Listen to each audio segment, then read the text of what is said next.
बिस्मिल्लाहिर्रहमानिर्रहीम। सब देखने वाले एक मरतबा दुरूद पाक पढ़ लें। अल्लाहुम्मा सल्लि अला सय्यिदिना मौलाना मोहम्मद व अला आलि सहाबी बारिक वसल्लम वसल्लु अलैहि। अस्सलाम वालेकुम। एडवोकेट मोहम्मद आसिफ असलम और आप देख रहे हैं आसिफ ट्यूशन सेंटर चैनल। हमारा लॉ गेट की सीरीज़ का आज बड़ा अहम लेक्चर है और ये लेक्चर है लॉ ऑफ हार्ट्स, चोटों के मुताल्लिक़ है। इसमें हम इस वीडियो में इंशाअल्लाह ताला तमाम की तमाम जितनी चोटें वो सारी पढ़ लेंगे और चोटों में से सवाल ज़रूर बनकर आता है लॉ गेट में, ठीक है। तो इसको बहुत अहम वीडियो, इसको ज़रूर देखना है। हम पढ़ेंगे इसमें 332 से लेकर 337 जेड तक जितनी चोटें आएंगी सारी इंशाल्लाह पढ़ेंगे। 337 जो ये कह रहा हम 332 हमें बताता है कि चोटें क्या होती हैं, हर्ट किसको कहते हैं। हम स्टार्ट कर रहे हैं 332 से, तो बताता है कि हार्ट किसको कहते हैं। 332 एक बताता है कि हार्ट सिर्फ चोट को ही नहीं कहते जो चोट लगी है, बल्कि इनको भी हार्ट कहते हैं। अब आपको लॉ गेट में पूछ सकता है कि काजेज पेन, क्या जो सिर्फ दर्द होता है वो तो हार्ट कहलाता है? कहेंगे हाँ वो भी हार्ट कहलाता है। फिर पूछ सकता है जो हार्म होता है, जो नुकसान पहुंचता है, वो भी हार्ट कहलाता है, चोट कहलाता है? कहेंगे वो भी हार्ट चोट कहलाता है। पूछता है डिजीज, कोई आपको बीमारी लगा दे कोई, क्या वो भी हार्ट कहलाता है? कहेंगे वो भी हार्ट कहलाता है। फिर आपसे पूछ ले कि क्या जो आपको इन्फर्मिटी दे दे, आपके जिस्म में कोई नुक्स पैदा करते, क्या वो भी हार्ट होता है? आप कहेंगे वो भी हार्ट होता है। फिर पूछ सकता है आपको कोई इंजरीज देता है, इंजरीज आपको देता है, तो क्या वो भी हार्ट होती है? इंजरीज भी, आप कहेंगे इंजरीज भी हार्ट होती है। फिर पूछ सकता है कि आपको कि आपके जिस्म के किसी हिस्से को इम्पेयर कर दे, ठीक है, या डिसमेंबर कर दे, जिस्म के हिस्से को अलग कर दे, उखाड़ फेंके, तो क्या वो भी हार्ट होता है? आप कहेंगे वो भी हार्ट होता है। फिर पूछ सकता है कि आपके जिस्म के हिस्से को काटे तो ना, उखाड़े तो ना, मगर उसको जो है डिसेबल कर दे, उसकी सलाहियत को ख़त्म कर दे। कान तो रखा उसने मगर कान की सलाहियत ख़त्म कर दी, सुनना बंद कर दिया। आँख तो उसने रखी मगर इतना ज़ख्म दिया कि आँख मौजूद है मगर देखना बंद हो गई, तो आप कहेंगे हाँ ये भी हार्ट कहलाता है। फिर आपसे पूछ सकता है वो कि आपके जिस्म की कोई सिमिट्री को बिगाड़ दे, तनासुब को बिगाड़ दे। देखो हमारे जिस्म की बाइलेटरल सिमिट्री कहलाती है इंसान की। बाइलेटरल का मतलब है अगर हम अपने जिस्म को दरमियान से काटें एक लकीर के ज़रिए तो हमारा जिस्म दो हिस्सों में तकसीम हो जाएगा। एक आंख इधर चली गई, दरमियान से काटा, एक इधर एक इधर, नाक का एक हिस्सा इधर एक इधर, आधे होंठ इधर आधे इधर, बाजू एक इधर एक इधर, पेट के आधे हिस्से इधर आधे इधर, टांगे इधर इधर। तो ये बाइलेटरल सिमिट्री अगर कोई इस तरीके से आपके जिस्म को बिगाड़े कि आपकी बाइलेटरल सिमिट्री जो है वो ख़त्म कर दे, आपके जिस्म का तनासुब ख़त्म कर दे, क्या वो भी हार्ट होता है? आप कहेंगे वो भी हार्ट होता है। तो देखो 332 एक के तहत उसने कितने सारे सवाल पूछ लिए, दर्द के बारे में, हार्म के बारे में, बीमारी के बारे के अंदर, इन्फर्मिटी के बारे में, ये सारा का सारा जो पूछा है ये सारे के सारे हार्ट कहलाते हैं, ठीक है जी। अब आपको 332 के अंदर ही उसकी सब सेक्शन 2 के अंदर आपको कहेगा कि हार्ट की कितनी बड़ी किस्में हैं, हार्ट को कितने हिस्सों में तकसीम किया। आप कहेंगे 5 हिस्सों में तकसीम किया। पहली है इत्तलाफ उज़्व, दूसरी है इत्तलाफ सलाहियत उज़्व, तीसरी है शजा, चौथी है जर और पांचवी है all other kind of heart. आपसे पूछ सकता है 332 के अंदर कितनी तरह की चोटें बताई गई, कितनी तरह की हार्ट बताई हैं? आप कहेंगे 5 तरह की बताई। पहले है इत्तलाफ उज़्व, दूसरी इत्तलाफ सलाहियत उज़्व, तीसरी है शजा, चौथी है जर, पांचवी है all other kind of heart. तो हम देखते हैं कि जो हमारे पास इत्तलाफ उज़्व है ये क्या होती है। इत्तलाफ उज़्व का मतलब है जिस्म के किसी हिस्से को काट फेंकना, उखाड़ फेंकना, जिस्म के किसी भी उज़्व को, आर्गन को काट फेंकना, उखाड़ फेंकना इत्तलाफ उज़्व कहलाता है, ठीक है। इत्तलाफ सलाहियत उज़्व का मतलब क्या है? जिस्म का हिस्सा जो है ये आर्गन उखाड़ा तो नहीं मगर उसकी सलाहियत ख़त्म कर दी। आँख रहने दी, कान रहने दिया मगर इसकी सलाहियत ख़त्म कर दी, ना वो देख पा रही आँख ना कान सुन पा रहा, तो इत्तलाफ सलाहियत उज़्व को उसने हमें चोट पहुँचाई। शजा का मतलब है वो तमाम चोटें जो चेहरे के ऊपर और सर पे लगती है वो शजा। जर का मतलब है चेहरे और सर की चोटों के अलावा जितनी चोटें हैं वो जर में आती हैं। फिर ऑल अदर काइंड, इसके अलावा जो बाकी जो चोटें लगती हैं वो ऑल अदर काइंड में आती हैं, ठीक है। अब हम इनको अलग अलग करके देखते हैं। पहली है, हम देखते हैं 333 में हमें बताता है इत्तलाफ उज़्व कि ऐसी चोट आपको पहुँचाता है जिसके अंदर आपके जिस्म के किसी हिस्से को काट फेंकता है या उसको उखाड़ फेंकता है। तो उसने आपको कौन सी चोट पहुँचाई? 333 के तहत इत्तलाफ उज़्व कर दिया, आपके जिस्म के उस हिस्से को उखाड़ दिया, काट फेंका। अब 334 में इसकी सज़ा है। पीपीसी का ये पैटर्न है मेजॉरिटी में, देखो सब में नहीं, अक्सर के अंदर, अक्सरियत में ये है कि वो एक सेक्शन के अंदर जो आपको डेफिनेशन बताता है तो अगली सेक्शन में उसकी सज़ा बता देता है। तो देखो 333 में इत्तलाफ उज़्व की उसने क्या बताई, डेफिनेशन बताई कि जिस्म के हिस्से को काट फेंकना, उखाड़ फेंकना। और 334 में उसको उसने 3 सज़ाएं बता दी। पहली सज़ा ये कि अगर प्रूफ हो जाता है 304 के तहत, जो हमने कत्ल में पढ़ा था, 304 के तहत अगर प्रूफ हो जाता है कि उसने ही वो किया है और इस्लाम के तमाम तकाजे पूरे होते हैं प्रूफ होने में, ठीक है, तब हम उसको 334 के अंदर हम उसको किसास की सज़ा देंगे। उसने हमारे जिस हिस्से को खाड़ा होगा हम भी उसको उस हिस्से को खाड़ के फेंक देंगे, ठीक है। या अगर हम किसास नहीं दे सकते तब हम उसको अर्श देंगे, अर्श की सज़ा देंगे। अब ये जो अर्श है ये देखा जाएगा उसने किस हिस्से को उखाड़ा है, ठीक है, तो अर्श देंगे और 7-10 साल तक की सज़ा बतौर ताज़ीर देंगे। तो देखो इतलाफ़ उज़्व जो है उसकी सज़ा 334 में दी गई।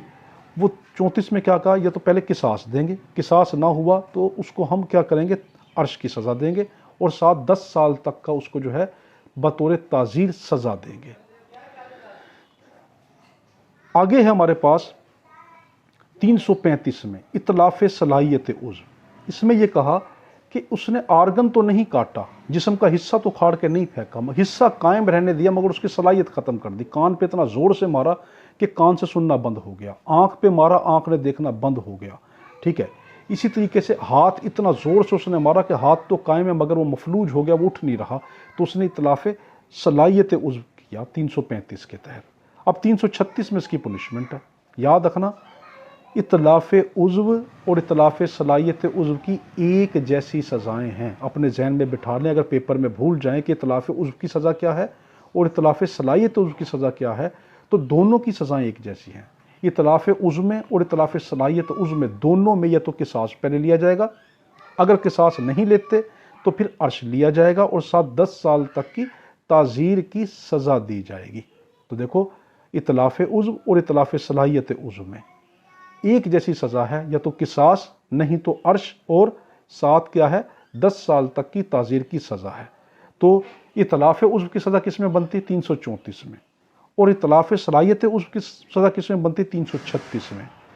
तो याद रखना 334 और 336 की एक ही सज़ा है, एक ही जैसी सज़ाएँ हैं। और एक और चीज़ जहन में रखना, जो पर्चा कटता है पीपीसी के तहत वो पुनिशमेंट पे कटता है। आपको 334 का पर्चा नजर आएगा, 336 का पर्चा नजर आएगा, मगर आपको 333 का पर्चा नजर नहीं आएगा, आप 335 का पर्चा नजर नहीं आएगा। पर्चा हमेशा सजा पे कटता है, ठीक है, जिस सेक्शन में सजा होगी पर्चा उसका कटता होता है। आगे है 336A। ये नई सजा डाली गई, इसलिए डाली गई कि नए नए तरीके ईजाद हो गए कि कोई बंदा किसी के चेहरे पे तेजाब फेंक देता है, कोई एसिड डाल देता है, कोई पॉइजन डाल देता है, केमिकल डाल देता है, उसके जिस्म के किसी हिस्से को जो है वो जला देता है, मगर इसकी ये सज़ा नहीं थी पहले। क्यों कि वो उसके जिस्म के चेहरे को मस कर देता, जला देता, मगर उसके बावजूद उसके चेहरे की या तो हड्डी हल्की सी नज़र आ जाती या हड्डी भी नज़र ना आती, तो वो शख्स शजा खफीफ़ा के अंदर अगर चेहरे पे किया या शजा दमीहा के अंदर जो है वो क्या होता, वो सज़ा लेके बहुत जल्दी छूट जाता। मगर जिस पे डाला गया तेज़ाब, जिस पे केमिकल डाला गया, उसकी पूरी ज़िंदगी उसने बर्बाद कर दी, उसको चेहरे को जिस्म को मस करके रख दिया। तो अब ये एक नई सज़ा उसके अंदर डालेगी और इस सज़ा का नाम उसने क्या किया, 336A। तो इसमें क्या कहा गया, 336A बताता है कि heart caused by coercive substance, ऐसे मादों के ज़रिए, ऐसे केमिकल्स के ज़रिए, ऐसी चीज़ों के ज़रिए किसी को हार्ट पहुँचाना, किसी को जो है चोट पहुँचाना कि जो उसको गला सड़ा दे। तो कोरेसिव सब्सटेंस का मतलब है गला सड़ा देने वाले, मस कर देने वाले, ख़त्म कर देने वाले सब्सटेंस। अब ये सब्सटेंस कौन से हो सकते हैं, 336A ही बताता है। ये हो सकते हैं एसिड भी हो सकता है, तेज़ाब हो सकता है, पॉइजन जहर हो सकता है, एक्सप्लोजिव सब्सटेंस धमाका खेज मवाद हो सकते हैं, या केमिकल सब्सटेंस या कोई भी केमियाई मादा हो सकता है। अगर इनके ज़रिए से कोई जिस्म के किसी हिस्से को मफलूज करता है तो 336A के अंदर बताए ये बात और 336B में उसकी सज़ा बता दी। 336B में सज़ा बता दी, किसी ने किसी पे तेज़ाब वगैरह डाला हो तो क्या सज़ा है 336B के अंदर। पहली है कि लाइफ इम्प्रिजनमेंट, हम उसको उम्र कैद देंगे, अगर नहीं तो इतनी सज़ा देंगे जो 14 साल से कम ना हो। पहली तो क्या है, उसको उम्र कैद देंगे, लाइफ इम्प्रिजनमेंट देंगे, अगर नहीं तो इतनी सज़ा ज़रूर देंगे जो 14 साल से कम ना हो, और उस पर मिनिमम जुर्माना, कम अज़ कम जुर्माना 1 मिलियन का जुर्माना लगाएंगे, ठीक है। या तो उम्र कैद सज़ा, नहीं तो 14 साल से कम सज़ा ना हो और 1 मिलियन का उस पर जुर्माना हो। तो ये सज़ा क्या आ गई, जिसने तेज़ाब वगैरह फेंक के किसी को किया। अब है 337, ये हमें सजा के बारे में बताता है कि सजा किसको कहते हैं, और 337A उसके बारे में बताता है कि सजा की जो सजाएं कितनी हैं। सजा, अब पहले हम देखते हैं 337 को।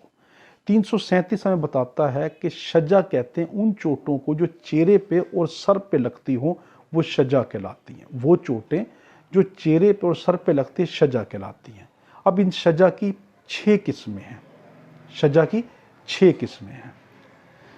अब मैं साथ आपको क्या करता जाऊंगा, 337A के तहत आपको सजा भी बताता जाऊंगा। आप अब एक काम करें मेरे भाई, रजिस्टर खोल लें, ठीक है।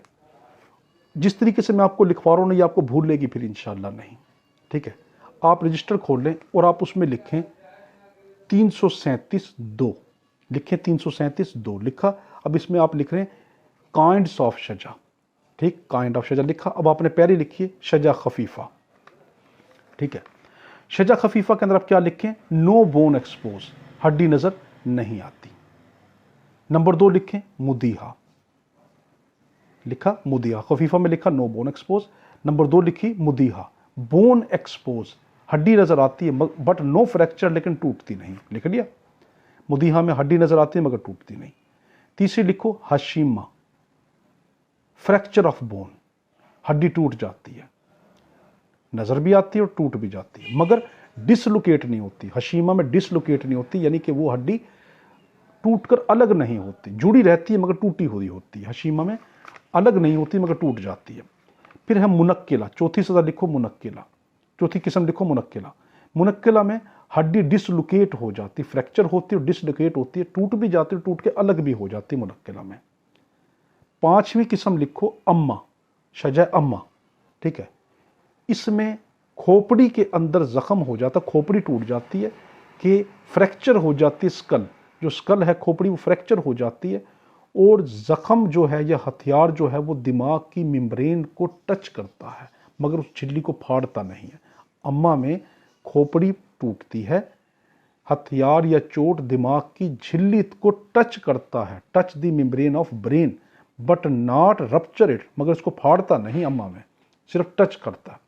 और आखिरी है इसकी दमागिया, छठी इसकी किस्म है दमागिया।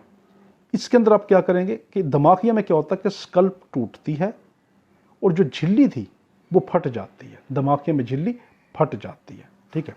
अब देखो दोबारा इसको देखो, खफीफा के अंदर हड्डी नजर नहीं आई, मुदीहा में हड्डी नजर आई मगर टूटी नहीं, हशीमा में हड्डी टूट गई मगर अलग नहीं हुई, टूटकर अलग नहीं, डिसलोकेट नहीं हुई। मुनक्किला में हड्डी टूटकर अलग हो गई, डिसलोकेट हो गई। अम्मा के अंदर सर की खोपड़ी टूटी और जो दिमाग की झिल्ली है उस हद तक उसको टच किया, जख्म ने उसको टच किया हथियार ने, और दिमागिया के अंदर वो जो झिल्ली को टच किया था वो फट गई, ठीक है। यहाँ तक आ गया। देखो ये आपका एक पैटर्न बन गया। अब आगे लिखो आप 337A, 337A में इसकी क्या बताई हुई है, इसकी सजाएं बताई हुई हैं। सिर्फ मेरा कहना मान के मेरे भाई ये कर लो, आपको भूलेगा नहीं, ठीक है, आपका फायदा कर रहा हूं। हेडिंग दो 337A दे दी। अब इसके अंदर सजाएं आई, 337A में लिखो 337A1, 337A1। आगे लिखो सजा खफीफा, 337A1 सजा खफीफा। आगे आप लैंड डालो और उसमें इसकी सजा लिखो दमन और 2 साल तक सजा, दमन 2 साल तक सजा, सजा खफीफा A1 सजा खफीफा, दमन 2 साल तक सजा। अगला लिखो A2 सजा मुदीहा, इसमें अर्श लिखो 5% दियत का, अर्श 5% दियत का और 5 साल तक सजा। मुदीहा में क्या लिखा आपने, A2 मुदीहा, इसमें क्या लिखा अर्श 5% और 5 साल तक सजा। आगे लिखो तीसरी हशीमा, इसमें लिखो अर्श 10% दियत का, अर्श 10% और क्या आएगा आपका 10 साल तक की सजा। हशीमा में 10% दियत का अर्श, हशीमा में क्या लिखा अर्श 10% तक दियत का और 10 साल तक की सजा। अब लिखो A4 मुनक्किला, ठीक है, 15% दियत का और 10 साल तक की सजा, 15% दियत का बतौर अर्श 10 साल तक की सज़ा। अब आप 5वीं लिखो A5 शजा अम्मा। इसमें क्या लिखा आपने? शजा अम्मा के अंदर 1/3 दियत, 1/3 दियत बतौर अर्श और 10 साल तक की सज़ा। 1/3 दियत बतौर अर्श और क्या नाम है, 10 साल तक की सज़ा। और आखिरी है दमागिया, A6 लिखो दमागिया। ये क्या है? 1/2 दियत और 14 साल तक की सज़ा। अब इसको दोबारा जल्दी जल्दी सुन लो। A1 है खफीफ़ा दमन, 2 साल तक की सज़ा। A2 है मुदीहा 5% अर्श, 5 साल तक की सज़ा। A3 है हशीमा 10% अर्श, 10% दियत का अर्श और 10 साल तक की सज़ा। मुनक्किला में है A4 के अंदर मुनक्किला, इसके अंदर है 15% तक दियत का अर्श और 10 साल तक की सज़ा। A5 में है अब शजा अम्मा, इसमें 1/3 दियत और 10 साल तक की सज़ा। और A6 में क्या है? दमागिया, इसमें 1/2 दियत और 14 साल तक की सज़ा। अब इसमें एक नुक्ता आप लिख लो। इसमें नुक्ता ये लिख लो कि सिर्फ A1 के अंदर जो है वो दमान है, सिर्फ A1 में दमान है, बाकी A2 से लेके A6 तक सब में अर्श है। ये नुक्ता देख लो। सिर्फ A1 को आप छोड़ देना, उसमें सिर्फ दमान है। अगर आपसे पेपर में आ जाए A2 में अर्श है, ये दमान है, A3 में अर्श है, दमान, आप नुक्ता ज़हन में रखो कि A1 में दमान है, बाकी सब में अर्श है। ठीक है जी, ये वाला। अब हम दूसरा देखते हैं आगे।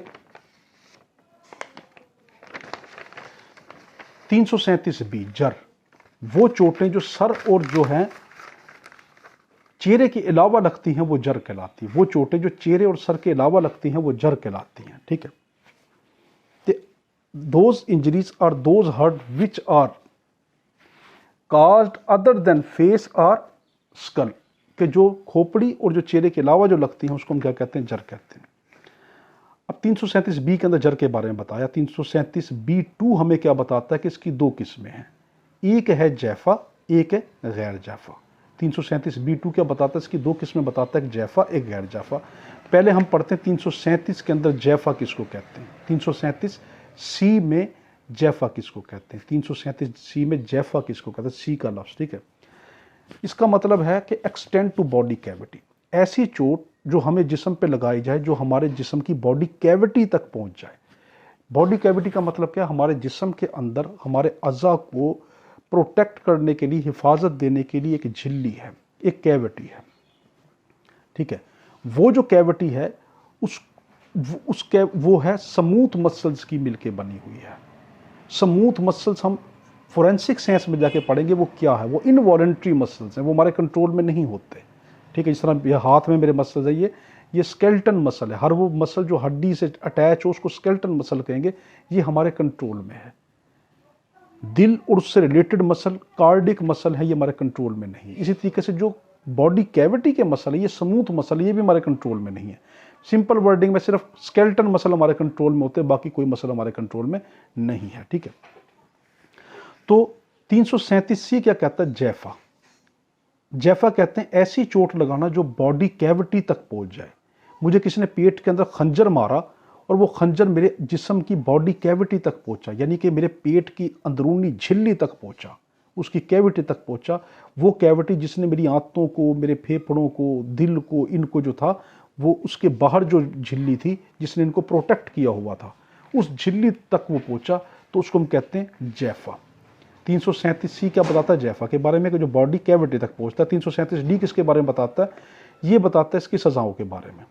इसकी सज़ा क्या है? 1/3 दियत बतौर अर्श, 1/3 दियत बतौर अर्श, ये और 10 साल तक की सज़ा।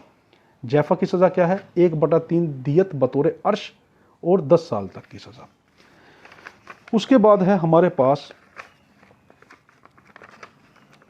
337E। ठीक है। 337E ये हमें बताता है गैर जैफा। 337E क्या बताता है? गैर जैफा। अब रजिस्टर खोलो, उसी तरीके से इसको लिख लो। इसकी भी 6 किस्में हैं। रजिस्टर खोलो, लिख लो, इसकी भी 6 किस्में हैं।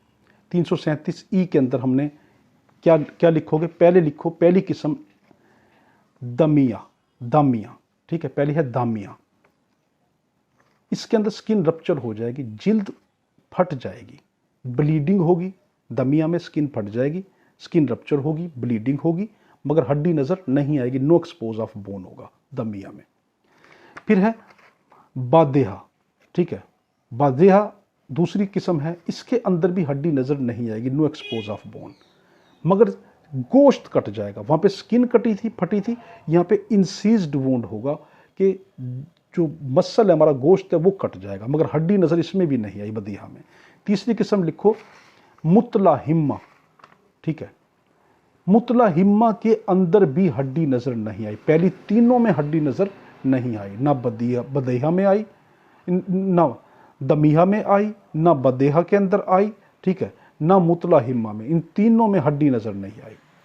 तो मुतलाहिम्मा में क्या है, मुतलाहिम्मा के अंदर हमारा जो गोश्त है वो फट गया, लेसिरेटिंग वुंड हो गया। देखो पहली है दमेहा, इसके अंदर स्किन फटी, ब्लीडिंग हुई, हड्डी नज़र नहीं आई। दूसरी है बदेहा, पहली है दमेहा, इस दूसरी है बदेहा। बदेहा के अंदर जो है हमारी हड्डी नज़र नहीं आई, मगर गोश्त इंसीज्ड हो गया, गोश्त कट गया।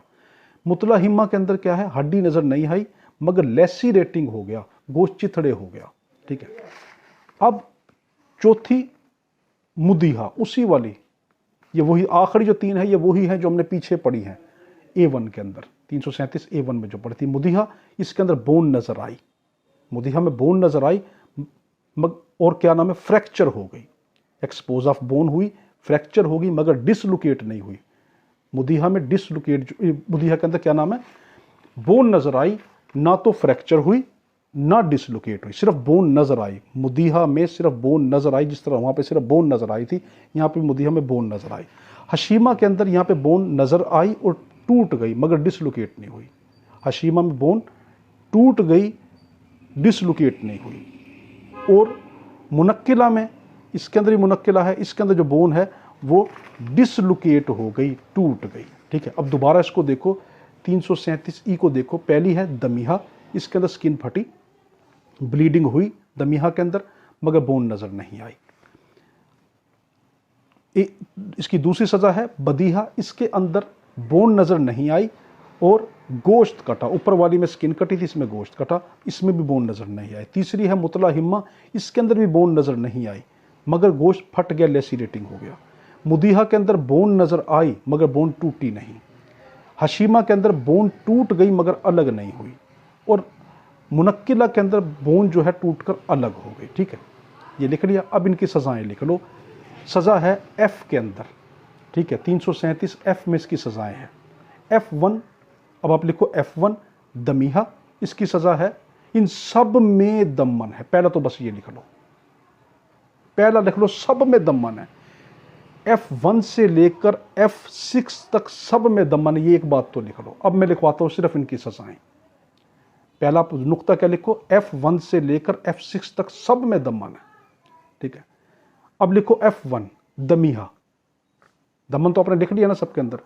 अब लिखो F1 दमीहा 1 साल सजा, F2 बदीहा 3 साल सजा, F3 मुतलाहिम्मा 3 साल सजा, F4 मुदीहा 5 साल सजा, F5 हशीमा 5 साल सजा और F6 मुनक्किला 7 साल सजा। देखो सब में दमान है, लिख लिया, सब में दमान देना पड़ेगा, मगर सज़ा कितनी होगी साथ साथ। F1 के अंदर दमीहा के अंदर 1 साल सज़ा, दमीहा में 1 साल सज़ा, F2 बदीहा में 3 साल सज़ा, F3 मुतलाहिम्मा के अंदर 3 साल सज़ा, F4 मुदीहा में 5 साल सज़ा, F5 हशीमा में 5 साल सज़ा, F6 मुनक्किला में 7 साल सज़ा, ठीक है। मैंने इसको इस तरीके से याद रखा था, सज़ाओं को, दमन सबके अंदर आ गया, मैंने याद रख लिया था। फिर मैंने किस तरह याद रखा था, 133557, ये कोड याद रखा था, 133557। तो पहले की 1, दूसरे की 3, तीसरे की 3, चौथे की 5, पांचवें की 5 और फिर 7। तो लिखो 133557। तो आपको ये तरतीब याद रहेगी, आपको उनकी सज़ाएं याद रहेगी। पहले की 1 है, दूसरे की 3, तीसरे की 3, चौथे की 5, पांचवें की 5, छठे की 7 है, ठीक है। हमारा ये वाला हो गया हशीमा और ये। और याद रखना, एक और नुक्ता आपको बता रहा हूं, जो हशीमा चेहरे की चोटें और जो जिस्म की जो चोटें हैं जिसको जर कहते हैं, जैफा हो या गैर जैफा, तो इसके अंदर हमारे जो सज़ाएँ हैं वो 337A में सज़ा है, 337D में सज़ा है, 337F में सज़ा है। बाकियों में उसकी डेफिनेशन है। देखो एक और नुक्ता लिख लो, 337A में सज़ा है, 337D में सज़ा है और 337F में सज़ा है। ठीक है, कौन सी वाली के अंदर? हशीमा और जो हमारे पास जैफा जो है, जैफा गैर जैफा, इनके अंदर 337A में, 337D में, 337F में सज़ा है। अब हम आगे देख रहे हैं 337G।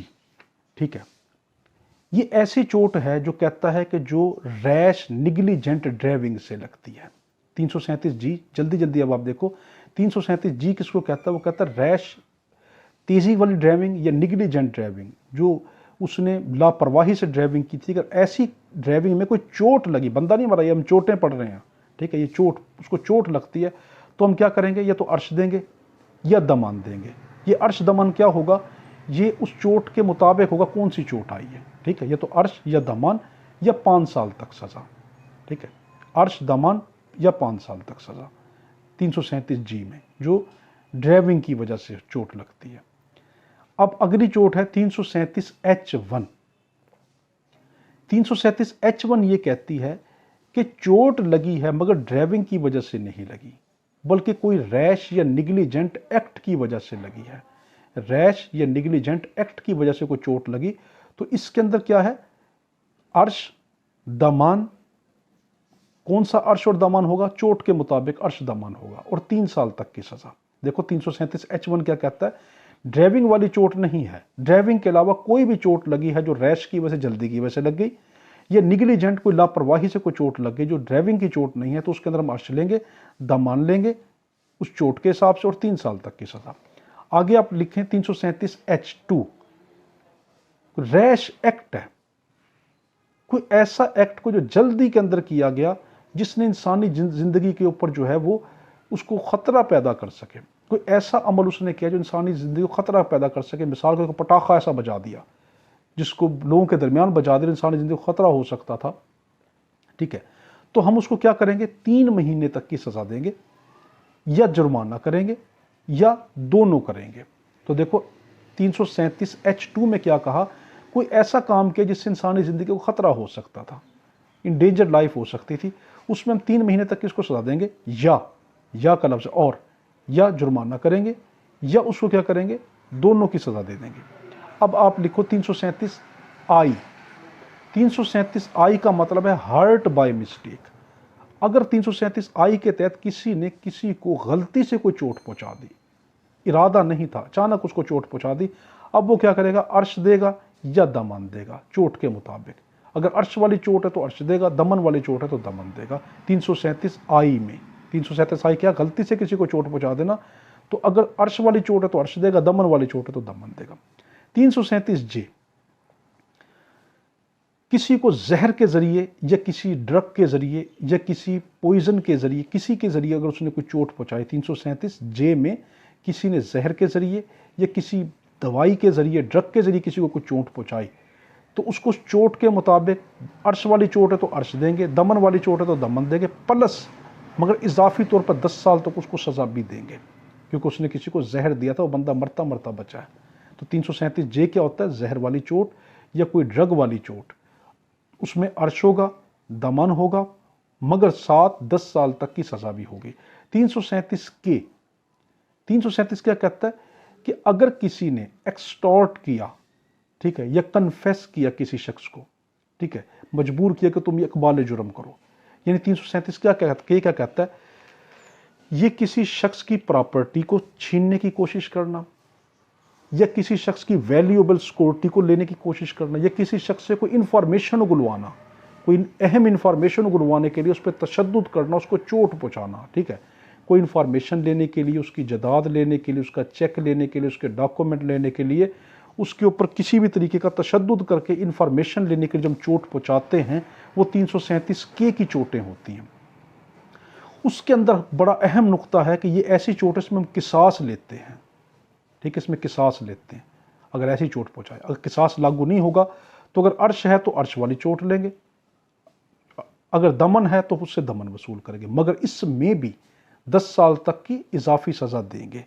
तो किसी की जायदाद या वैल्यूएबल सिक्योरिटी हासिल करने के लिए कोई चोट पहुंचा दी जाए तो उसमें किसास होता है। अगर किसास नहीं लेंगे तो अर्श वाली चोट है तो अर्श लेंगे, दमन वाली चोट है दमन लेंगे, प्लस इजाफी तौर पर 10 साल तक की सज़ा भी देंगे। ठीक है, ये के हो गया। अब है L1 337 L1। ठीक है, ये ऐसी चोट है जो अभी तक ऊपर की जितनी चोटें बताई ना, उन चोटों के कोई अलावा है। ये इन चोटों के अलावा कोई चोट लगे जो कि उसको पेन पैदा करे, उस शख्स को दर्द पैदा करे, वो दर्द 20 दिन तक का हो। ठीक है, वो दर्द 20 दिन तक का हो सकता है, 1 दिन का भी हो सकता है, 2 दिन का, 20 दिन तक हो सकता है। ठीक है, वो दर्द हो तो हम उसमें क्या करेंगे, दमन लेंगे। यहाँ अर्श नहीं है, 337 L1 में अर्श नहीं है, दमान है। ठीक है, दमान लेंगे और प्लस 7 साल तक की सज़ा देंगे। देखो 337 L1 में क्या ऊपर की जो चोटें दी, इसके अलावा कोई और चोट लगाई जिससे इतनी जख्मी चोट थी कि उसको 20 दिन तक दर्द उसको रहा है। ठीक है, तो ऐसी चोट में हम उससे दमान लेंगे और उससे 7 साल तक सज़ा होगी। 337 L2 में, वो L1 थी ऊपर वाली, अब L2 के अंदर इनके अलावा कोई मामूली कोई चोटें हों, ठीक है, कोई मामूली चोटें हों तो हम क्या करेंगे, उसके अंदर हम दमान लेंगे।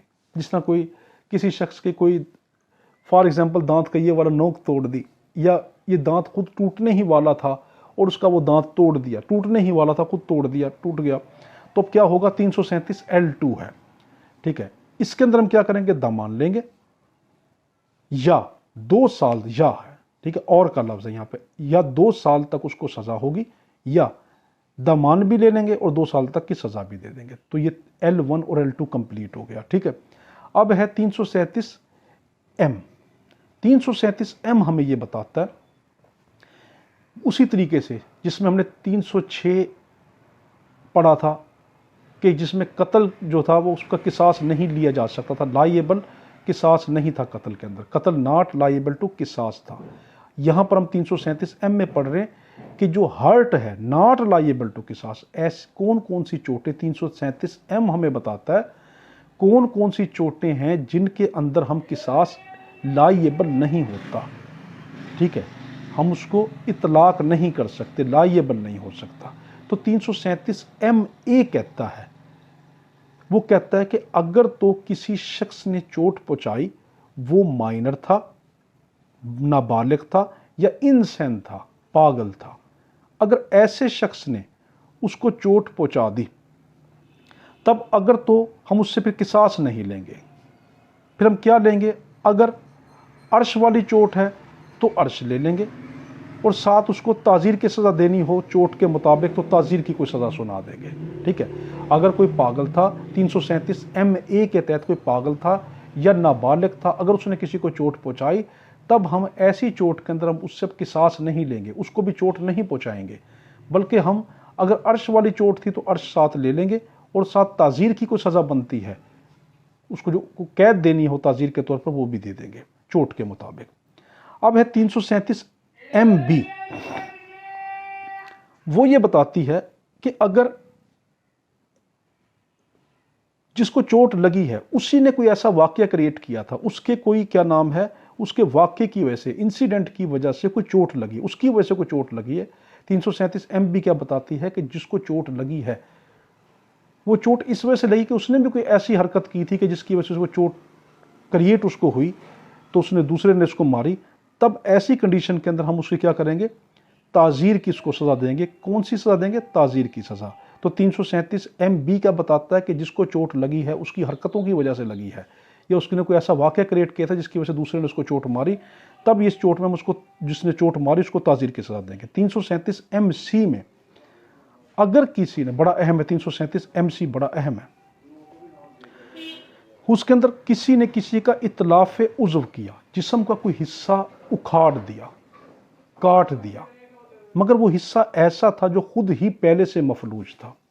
मसलन आंख निकाल दी, वो आंख पहले ही अंधी थी, कान का पर्दा फाड़ दिया, वो कान पहले ही जो था वो उसका पर्दा फटा हुआ था। अगर ऐसी कंडीशन है तब हम क्या करेंगे, उससे अर्श लेंगे और ताज़ीर की सज़ा देंगे जिस तरह की चोट लगी होगी। जिस तरह का उसने आर्गन उखाड़ा उसके मुताबिक अर्श और उसके मुताबिक ही ताज़ीर लेंगे। 337 MD हमें बताता है, ये बताता है कि अगर हम किसी बंदे से किसास की सज़ा लेना चाहते हैं, किसी मुल्जिम से किसास की सज़ा लेना चाहते हैं, उसने चोट लगाई है, मगर जिस हिस्से की उसने चोट लगाई, फॉर एग्जांपल मैंने एक बंदे का कान काट दिया, ठीक है, अब मुझसे किसास के तौर पर मेरा कान काटा जा रहा है, मगर जो मैंने उसका कान दायां कान काटा, मगर मेरा जो दायां कान है वो पहले से ही कटा हुआ है, तो अब किसास लायबल नहीं होगा ना, तो मेरा पहले से कटा हुआ, तो मेरा ऑलरेडी मिसिंग है, ऑफेंडर का जो आर्गन है किसास वाला ऑलरेडी मिसिंग है, ठीक है। तब हम क्या करेंगे, यहाँ पे अर्श और ताज़ीर देंगे। अब देखो एम को दोबारा समझो, 337 M को दोबारा समझो, ये पूरा 337 MA MB MC MD ये क्या बताता है, ये चारों केसों में ये बताता है कि इनमें किसास लागू नहीं होगा। इन चारों केसों में 337 M पूरे में किसास लागू नहीं होता। कौन कौन सी कंडीशन है जब किसास लागू नहीं होता, हम किसास के तौर पर उस हिस्से को चोट नहीं लगा सकते। पहला 337 MA ये बताता है कि जिसने चोट लगाई जो मुल्जिम है या तो वो पागल है या फिर वो नाबालिग है, तब हम उससे अर्श और ताज़ीर ले लेंगे। दूसरा कि अगर जिसको चोट लगी है उसकी हरकतों की वजह से लगी है, ठीक है, तब हम जिसने चोट लगाई है उससे ताज़ीर ले लेंगे। फिर 337 MC क्या बताता है, अगर उसने किसी ऐसे हिस्से को काट फेंका, जैसे मैंने कान को काट फेंका और वो कान पहले ही डिफेक्टिव था, आंख उखाड़ फेंकी पहले ही अंधी थी, अब हम क्या करेंगे, उससे अर्श और ताज़ीर ले लेंगे, किसास नहीं लेंगे। फिर 337 MD क्या बताता है, अगर उसका मैंने किसी बंदे का कान काटा दायां कान, और जब वो मेरा कान बतौर किसास काटने वाला, मेरा कान दायां है ही नहीं, ऑलरेडी मिसिंग है, अब हम यहाँ पे भी अर्श और ताज़ीर ले लेंगे, ठीक है जी। अब है हमारे पास 337 N1। 337 MA का क्या कहा था कि किसास नॉट लाइएबल। 337 N क्या बताता है, किसास नॉट इनफोर्सेबल। M और N में फ़र्क है, M में है नॉट लाइएबल और N में है नॉट इनफोर्सेबल, ठीक है। अब इसको जल्दी से देखें, 337 N1 हमें बताता है कि वो वाली चोटें जिनके अंदर किसास तो बनता है मगर हम उसको इन्फोर्स नहीं कर सकते, वो कौन कौन सी कंडीशन है। पहली है 337 N1A। N1A में कहता है कि ऑफेंडर डाइज, जिससे हमने किसास लेना है वो पहले ही मर जाए, तो उससे क्या किसास लेंगे, फिर हम क्या करेंगे, उसकी जदाद से या उसके वारसीन से अर्श ले लेंगे, ठीक है, और ताज़ीर के तौर पर। फिर दूसरा है हमारे पास 337 N1B।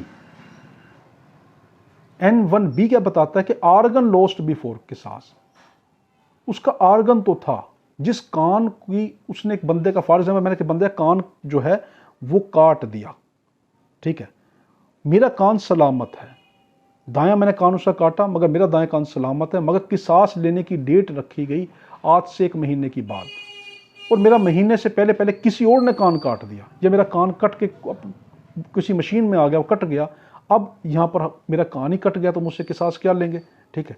तो ऐसी हालत के अंदर अर्श और ताज़ीर ली जाएगी। तो 337 N1A में अर्श और ताज़ीर, 337 N1B में भी अर्श और ताज़ीर है, ठीक है।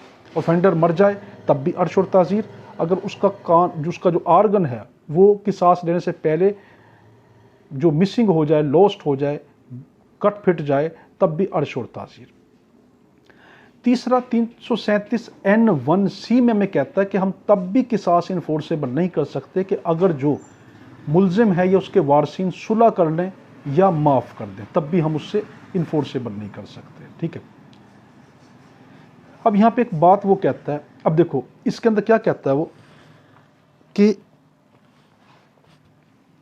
337 N1 के जो केसेस हैं इनमें ये कहता है कि किसास कब हम लागू नहीं करेंगे। पहला कब लागू नहीं करेंगे, जब ऑफेंडर खुद ही मर जाए, तब उससे क्या ले लेंगे, अर्श और ताज़ीर। उसका आर्गन जो था वो पहले से ही कटा हुआ था, तब हम उससे किसास नहीं लेंगे, अर्श और ताज़ीर ले लेंगे। या वो माफ़ कर दे तब, या फिर सुलह कर ले तब भी अर्श उसका किसास नहीं लेंगे। या डी में कहता है कि राइट ऑफ वली डिवॉल्व्स, कि जो वली का जो राइट है वो डिवॉल्व उस पर हो जाए कि जो वो किसास ले ही नहीं सकता, ठीक है। मिसाल के तौर पर मैंने अपने साले का कान काटा, ठीक है, मेरा कान सलामत है, मैंने उसका दायां कान काट दिया, अब मुझसे किसास के तौर पे जो कान मेरा काटा जाएगा वो मेरे साले का कोई वली लेगा, ठीक है। मेरा साला जो है वो फोत हो जाता है, अब और कोई उसका किसास लेने वाला कोई वली नहीं है, सिर्फ मेरी बीवी बचती है। मेरी बीवी मुझसे किसास ले सकती है ना, मेरी बीवी मुझसे किसास लेने वाली है और मेरी बीवी भी फोत हो जाती है। अब कोई किसास लेने वाला नहीं बचा। अब क्या मेरी बीवी का बेटा जो मेरा भी बेटा है वो किसास के लिए बच गया, मगर मेरा बेटा मुझसे किसास नहीं ले सकता, तो ऐसी हालत में भी किसास इन्फोर्सेबल नहीं होगा, ठीक है। तो यानी ये कि किसास ऐसे पे पड़ जाए जो किसास ना ले सकता हो। किसास मेरे बेटे पे पड़ गया तो बेटा बाप से किसास नहीं ले सकता, तो ऐसे हालात में भी किसास इन्फोर्सेबल नहीं होगा। यहां पे एक और चीज बताई गई कि अगर तो 337N2 बताता है, वो ये बताता है 337N2 बताता है कि अगर तो जो मुल्जिम है वो प्रीवियस कन्विक्टेड है, उसको पहले सजा दी गई, या वो माशरे के लिए खतरा है, या हैबिचुअल ऑफेंडर है, आदी मुजरिम है, या उसने कोई प्रीटेक्स्ट ऑफ ऑनर के तौर पे किसी को चोटें पहुंचाई हों, ऐसी हालत के अंदर हम उससे अर्श भी लेंगे और ताज़ीर के तौर पर उसको इतनी बड़ी सज़ा देंगे, जो बड़ी से बड़ी सज़ा होगी उसका 1/3 हिस्से से वो कम ना हो, ठीक है। यहाँ पे 337N2 क्या बताता है, N1 बताता है कि हम किसास लागू कर ही नहीं सकते। देखो सिंपल वर्डिंग में N1 बताता है हम किसास लागू कर ही नहीं सकते। N2 बताता है कि हम 337N2 बताता है कि वो ये कहता है कि अगर कोई मुल्जिम आदी मुजरिम है या उसने गैरत के नाम पे किसी को चोटें पहुंचाई हुई हो या वो पहले से सज़ा याफ्ता हो, ऐसी हालत में मुझसे अर्श तो लेंगे मगर अर्श के अलावा उसको ताज़ीर की सज़ा देंगे, और वो सज़ा देंगे जो उसने जो वाली चोट पहुंचाई है, जिस तरह की चोट पहुंचाई है वो वाली सज़ा देंगे, या तो पूरी चोट की पहुंचाएंगे, ठीक है। अगर पूरी चोट की पहुंचाना मुमकिन नहीं है तो बड़ी से बड़ी जो चोट की सज़ा बनती है उसका 1/3 हिस्से से कम चोट नहीं पहुंचाएंगे, ठीक है। 1/3 हिस्से से कम चोट नहीं पहुंचाएंगे। हमारे पास है 337O कि वली कौन होगा। बहुत अहम है कि वली कौन होता है चोटों के मामले में। तो ओ में हमें क्या बताता है, या तो वली वो शख्स खुद होता है, विक्टिम खुद वली होता है। अगर वली जो विक्टिम है जिस पे जुल्म हुआ है वो नाबालिग है या वो पागल है, तो उसका या तो बाप वली होगा, अगर बाप मौजूद नहीं है तो दादा वली होगा। तो देखो, या तो जिस पे जुल्म हुआ है वो खुद वली होता है, अगर वो जिस पे जुल्म हुआ वो बच्चा है, नाबालिग है या वो पागल है, तो उसका बाप वली होगा, अगर बाप मौजूद नहीं तो फिर उसका दादा वली होगा। अगर बाप या दादा मर जाए तब फिर उसकी वली गवर्नमेंट होती है। तो 337O ने हमें वली के बारे में बताया। 337P हमें क्या बताता है, वो हमें बताता है कि एग्जीक्यूशन ऑफ किसास कहाँ होगा। किसास हम लेंगे कहाँ पर। देखो, किसास हम नहीं लेंगे, किसास गवर्नमेंट लेती है, मगर हमारी मौजूदगी में लेती है। बस ये है कि किसास लेती, एग्जीक्यूट गवर्नमेंट करती है, मगर इन दी प्रेजेंस ऑफ वली और इन दी प्रेजेंस ऑफ विक्टिम करती है। एग्जीक्यूट गवर्नमेंट करती है, यह बड़ा अहम है। 337P क्या कहता है, वो ये कहता है कि किसास पब्लिक प्लेस पे लिया जाएगा, डॉक्टर से पूछ के लिया जाएगा कि किसास बनता है, अगर डॉक्टर इजाज़त दे देता है कि हाँ तुम किसास ले सकते हो और किसास की तमाम शराइत पूरी हो जाए तो पब्लिक प्लेस पे लिया जाएगा। फिर वली की मौजूदगी में लिया जाएगा या जो विक्टिम है उसकी मौजूदगी में लिया जाएगा। अगर वली मौजूद ना हो तब फिर क्या करेगी, अदालत किसी की भी ड्यूटी लगा देगी कि तुम बतौर उसके वली के तौर पे यहाँ पे खड़े हो जाओ, गवाह हो जाओ कि हमने इसका किसास ले लिया है, ठीक है। तो क्या किसास कौन लेगा, गवर्नमेंट लेगी, वलियों की मौजूदगी के अंदर लेगी। अगर वली मौजूद नहीं है तो अदालत उसकी तरफ से कोई बंदा मुतय्यन करेगी, मुकर्रर करेगी, तो उसकी मौजूदगी में किसास ले लेगी। अब यहाँ पे एक सवाल है कि 337P3 के अंदर 337P3 में ये कहता है कि अगर जिससे किसास लेना है और वो औरत है और वो प्रेग्नेंट है तब क्या करेंगे। वही कत्ल वाला मामला, क्या 2 साल तक उसके किसास को मुलतवी कर देंगे और उस दौरान अगर वो बेल लेना चाहे तो हम उसको बेल भी दे देंगे, ठीक है। और अगर वो बेल नहीं बनती उसकी, या कोई ऐसा मामला कि उसको बेल नहीं दी जा सकती, तब उसको सादी सज़ा के अंदर सिंपल इम्प्रिजनमेंट के तौर पे जेल में रखेंगे। तो अगर औरत प्रेग्नेंट है तो 2 साल तक उसकी सज़ा क्या हो जाएगी, मुलतवी हो जाएगी।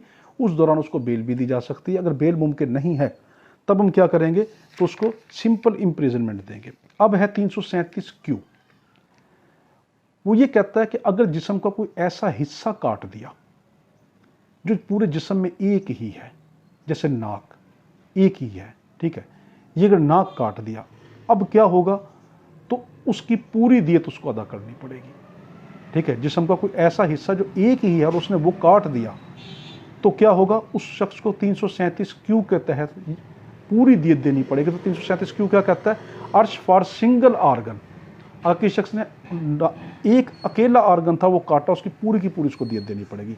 337 आर क्या कहती है, आर क्या कहती है कि अर्श ऑफ आर्गन इन पेयर, जिस्म के वो हिस्से काटना कि जो हिस्से जिस्म में दो दो हों, जैसे दो आंखें, दो होंठ, ठीक है।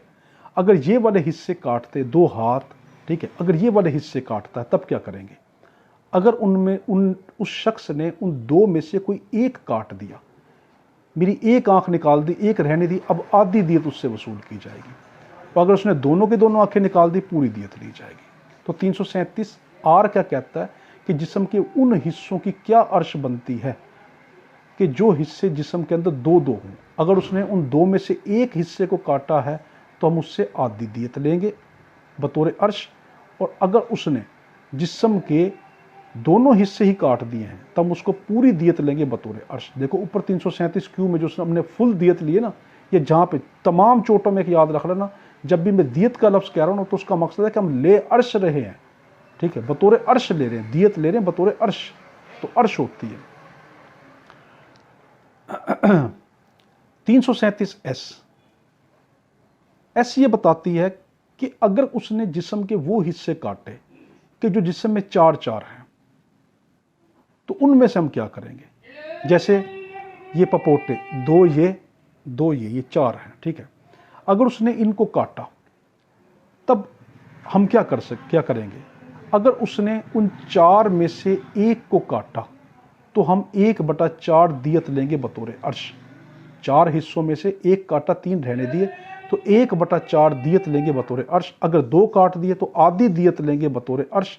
अगर उसने तीन काट दिए हैं तो 3/4 दियत लेंगे बतौर अर्श। अगर उसने चारों के चारों काट दिए तो पूरी की पूरी दियत लेंगे। देखो वो हिस्से जिस्म में 337 एस के तहत वो हिस्से जो जिस्म में चार हैं, अगर उनमें से एक काट देता है तो 1/4 दियत बतौर अर्श, दो काट दिए तो आधी दियत बतौर अर्श, तीन काट दिए तो 3/4 दियत बतौर अर्श। अगर उसने चारों के चारों काट दिए तो फिर हम क्या करेंगे, उसकी पूरी दियत लेंगे।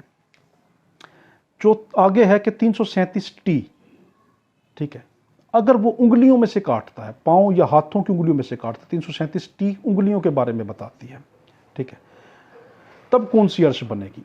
अगर उसने पूरी एक उंगली काट दी, पूरी एक उंगली काट दी, बेशक टांग की हो बेशक हाथ की हो, तो 1/10 दियत ली जाएगी बतौर अर्श, 1/10 दियत बतौर अर्श ली जाएगी। अगर उसने उंगली का जोड़ काट दिया, उंगली नहीं काटी उसका जोड़ काटा, तो 1/30 दियत ली जाएगी बतौर अर्श। अगर उसने अंगूठे का जोड़ काटा है तो 1/20 दियत बतौर अर्श। तो देखो 337 टी क्या कहता है उंगलियों के बारे में, अगर उसने पूरी उंगली एक काट दी तो 1/10 दियत, 1/10 दियत बतौर अर्श। अगर उसने उंगली का जोड़ काटा तो 1/30 दियत बतौर अर्श। अगर उसने अंगूठे का जोड़ काटा तो 1/20 दियत बतौर अर्श। 337 यू क्या बताता है, वो कहता है अर्श फॉर टिथ, दांतों का कितना अर्श होगा, दांतों का। अगर उसने दूध के दांत के अलावा कोई दांत तोड़ा, दूध के दांत के अलावा, मिल्क टिथ के अलावा कोई दांत तोड़ा, तो 1/20 दियत बतौर अर्श ली जाएगी। दूध के दांत के अलावा कोई दांत तोड़ा तो 1/20 दियत बतौर अर्श। और अगर उसने 20 मुंह के 20 दांत तोड़ दिए, 20 से ज्यादा दांत तोड़ दिए, तो पूरी दियत ली जाएगी बतौर अर्श। 20 या 20 से ज्यादा दांत तोड़ दिए मुंह के तो पूरी दियत ली जाएगी बतौर अर्श।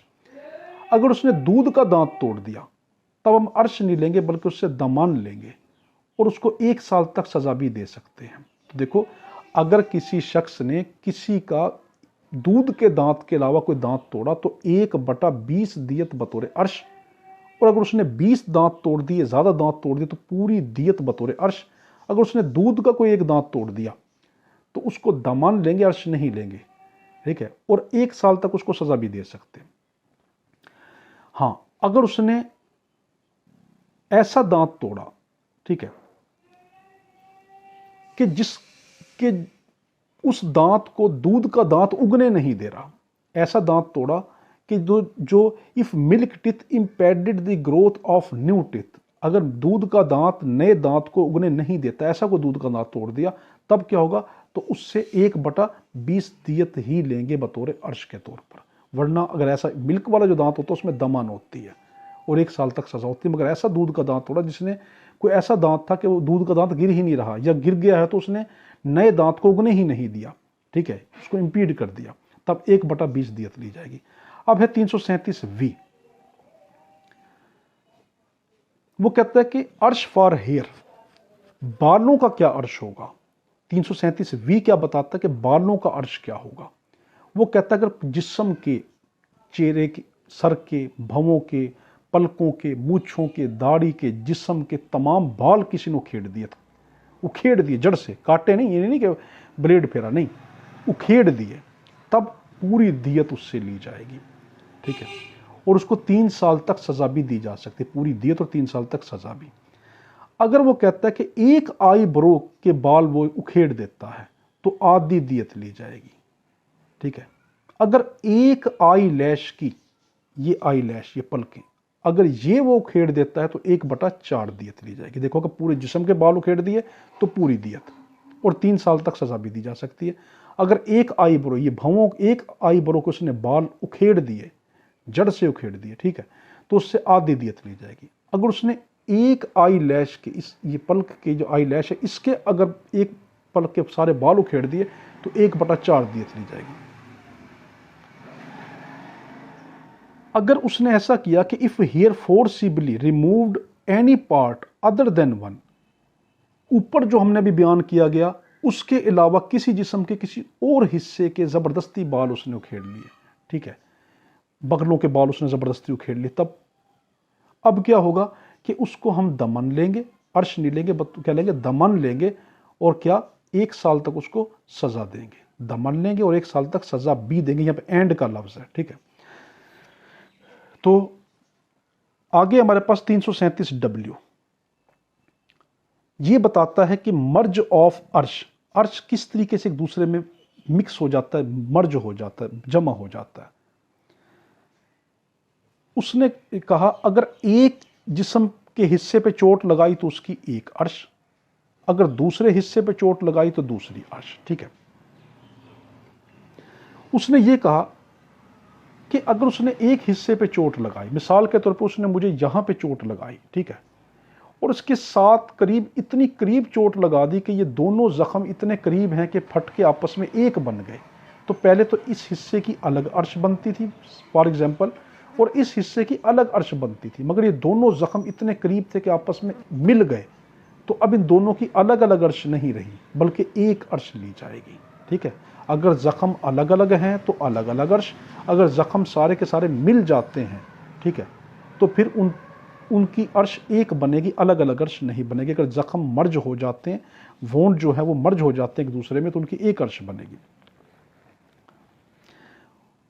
अब वो आपसे एक सवाल पूछ सकता है यहाँ पर लागैट में कि अगर एक शख्स ने उसकी फिंगर काटी, पहले उंगली काटी, अब उसकी दियत बनती थी ना, ठीक है, और बतौर अर्श, ठीक है, उसने उंगली काटने के बाद उसका ये हाथ ही काट दिया, अब क्या करेंगे, उंगली की अलग अर्श लेंगे और हाथ की अलग लेंगे या नहीं? नहीं, अगर उसने एक जिस्म का एक हिस्सा काटा, ठीक है, और उसके उसी से रिलेटेड उसका दूसरा पूरा हिस्सा काट दिया, जैसे मेरी उंगली काटी, उंगली काटने के बाद उसने हाथ भी काट दिया, अब उंगली की अर्श अलग बनती थी, हाथ की अलग बनती थी, मगर क्योंकि हाथ कट गया, दोनों इकट्ठे जिस्म का एक ही हिस्सा है, उंगली हाथ का हिस्सा है, तो अब उंगली की अर्श नहीं ली जाएगी बल्कि पूरे हाथ की अर्श ली जाएगी।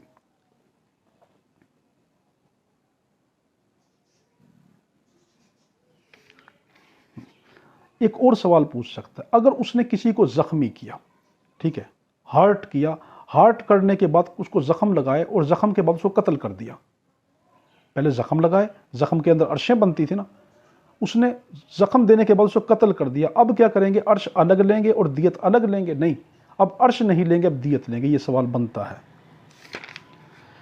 337X, पेमेंट ऑफ अर्श क्या होगी, अर्श की पेमेंट किस तरह की जाएगी? पहला है कि अर्श की पेमेंट लमसम में दी जा सकती है, यकमुश्त दी जा सकती है, या 5 साल तक की इंस्टॉलमेंट में किस्तों में दी जा सकती है। 5 साल तक की इंस्टॉलमेंट किस्तों में दी जा सकती है।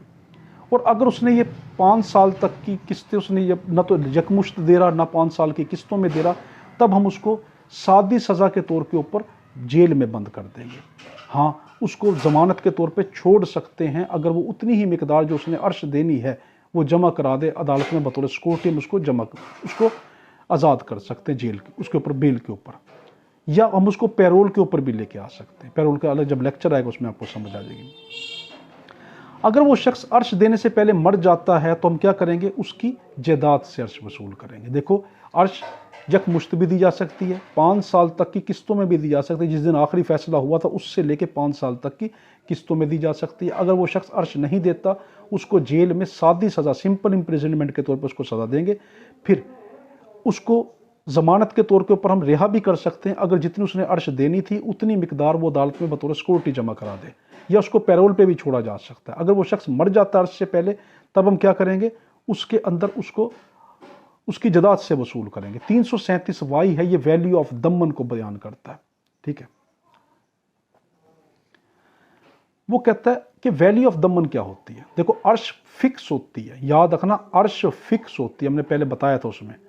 और जो दमन है, ये कोर्ट जो है ये डिसाइड करती है कि मैं शख्स को कितनी दमन लगाऊं, उसने जो चोट पहुंचाई है वो, उस चोट पे इलाज कितना आया, खर्चा कितना आया, शख्स ने कितनी तकलीफ सही, वो प्लस जिसने दमन देनी है उसके भी हालात देख के फिर दमन फिक्स की जाती है। इसमें भी दमन में बिल्कुल सेम यही, या तो यकमुश्त दे दो या 5 साल तक की किस्तों में दे दो। अगर उसने जमा नहीं कराई तो उसको सिंपल इम्प्रिजनमेंट दी जाएगी, सादा सज़ा दी जाएगी। हाँ, अगर वो उतनी वैल्यू बतौर सिक्योरिटी अदालत में जमा करा देता है तो उसको हम ज़मानत पे रिहा कर सकते हैं, पैरोल पे भी रिहा कर सकते हैं। और अगर शख्स वो दमन देने से पहले मर जाता है तो उसकी जायदाद से वसूल किया जाएगा। आखिरी है 337 जेड। वो कहता है कि डिसबर्समेंट ऑफ अर्श या दमन, दमन और अर्श किस तरीके से बांटी जाएगी, वो किसको दी जाएगी, या तो उसको दी जाएगी जिसको चोट लगी है, या उसके लीगल वारसों को दी जाएगी। और किस तरह दी जाएगी, अकॉर्डिंग टू शरिया दी जाएगी, शरीयत के मुताबिक दी जाएगी। तो हमारा ये था, बड़ा कीमती था। इस वीडियो को 1-2 मरतबा रिपीट करके देखना ताकि आपको सारा लेक्चर समझ आए। हमारे में दुआ करना, अल्लाहुम्मा सल्ली अला सय्यिदिना मौलाना मुहम्मद व अला